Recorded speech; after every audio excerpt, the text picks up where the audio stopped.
नाज़रीन, अवामी न्यूज़ में ख़बरनि जो सिलसिलो जारी है। इन वक्त असीं तव्हांखे खिपरो मां ख़बर ॾींदा हलूं त खिपरो जो सीनियर सहाफ़ी मीर कपरी कुछ अरसो बीमार रहण बाद कराची जी जना अस्पताल में लाॾाणो करे वियो आहे। मरहूम जो मड़ अबाणे शहर खिपरो में आंदो वियो। मरहूम जी जनाज़े निमाज़ में सियासी समाजी सहाफ़ी बिरादरी जे माण्हुनि वॾे अंग में शिरकत कई है, जॾहिं त संदसि पोइरनि सां ताज़ियत जो सिलसिलो जारी है।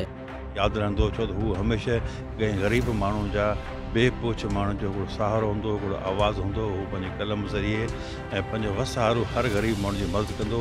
या हू कराची में कोन कंहिं बि मरीज़ अस्पताल में मसइलो हूंदो, उते बि हड़ा वड़ा ख़र्च करे बि उन माण्हुनि जी उते इयादत कंदो ऐं उनजी हेल्प कंदो।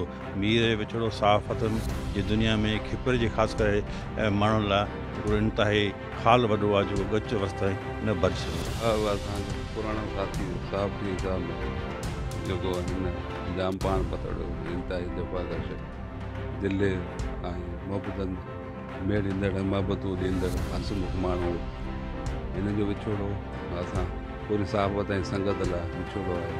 इहो ख़ाल कॾहिं कोन भरिजे। मज़ीद खबरों और तफसीलात के लिए विजिट करें हमारी वेबसाइट www.awamiNewsHD.com।